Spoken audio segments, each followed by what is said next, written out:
What you gotta say?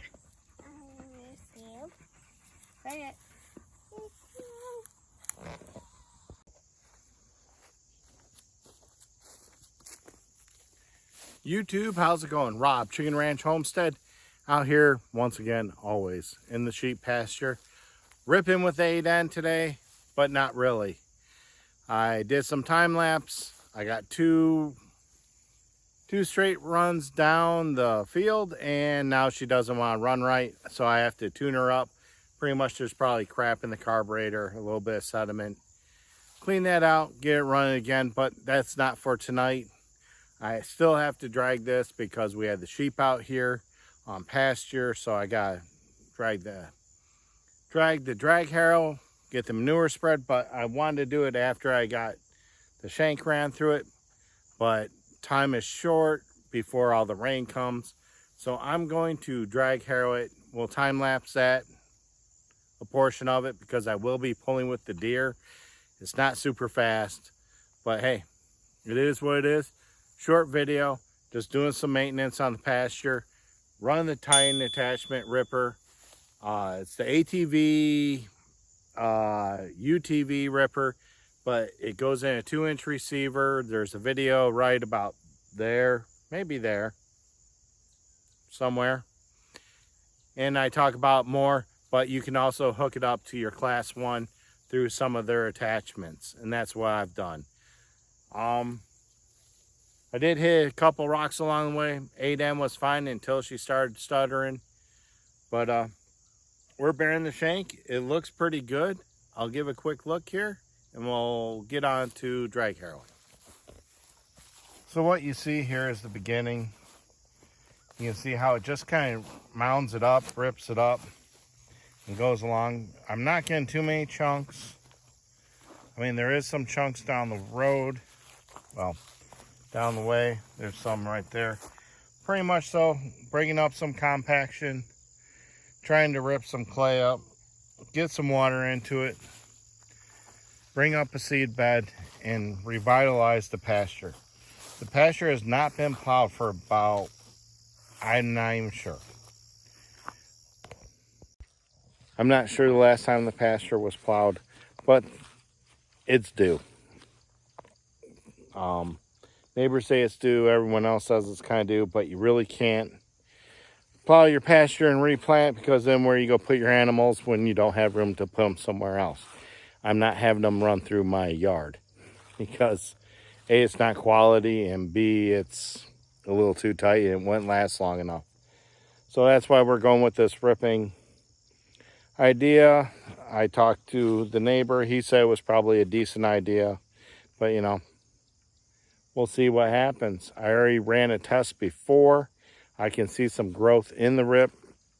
And it looks pretty decent. It's kind of, some of it's compacting down. What I've noticed on some of it is I have a lot of clover growth next to it. So that's kind of nice. But let's get on to drag harrowing. Enough of me talking. It's all about tractor work.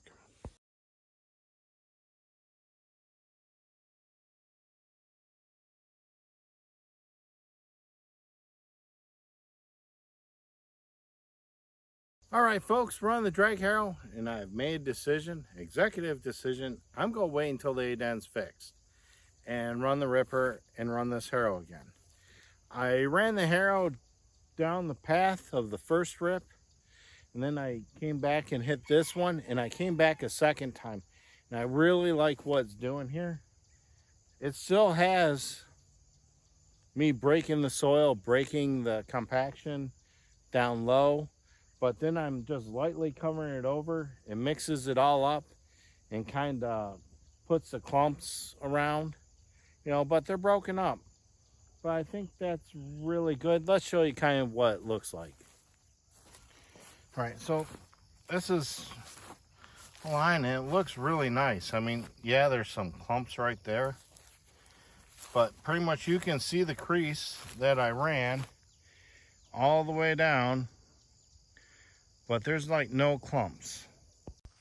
There's no clumps whatsoever. The first way down, there's some. Here, I'll show you.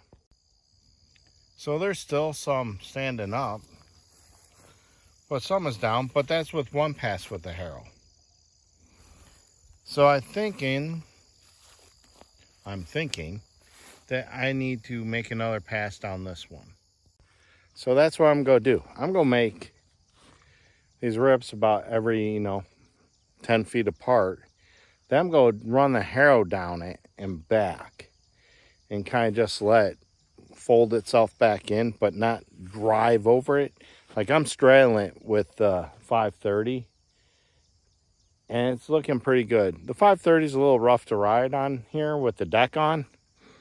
There's some clumps and some rocks and it hit those. But yeah, it's still a great tractor. It was worth every penny. But I think that's what we're going to do. I'm going to get that 8M fixed. It's supposed to be rain for the next couple days.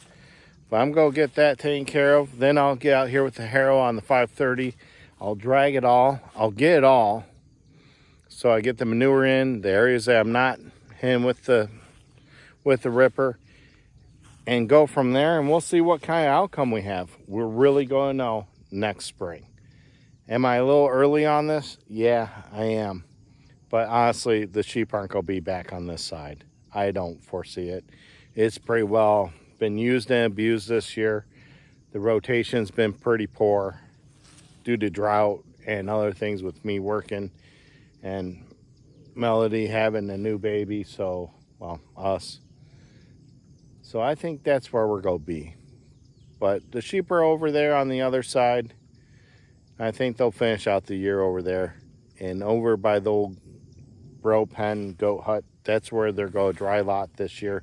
I'm not going to dry lot them again on a pasture and end up with a big dead spot. So I think that's it for today. We'll come back to this soon. Remember to like, share, leave a comment. I'm at 249. Come on, one more. 250. Still go try to hit 500 by 2-year anniversary. Really like to hit 1,000. Views are really picking up. I appreciate it. And everyone that comes back, let me know what I can do to keep you here longer. If you even see this part. All right. Talk to you later.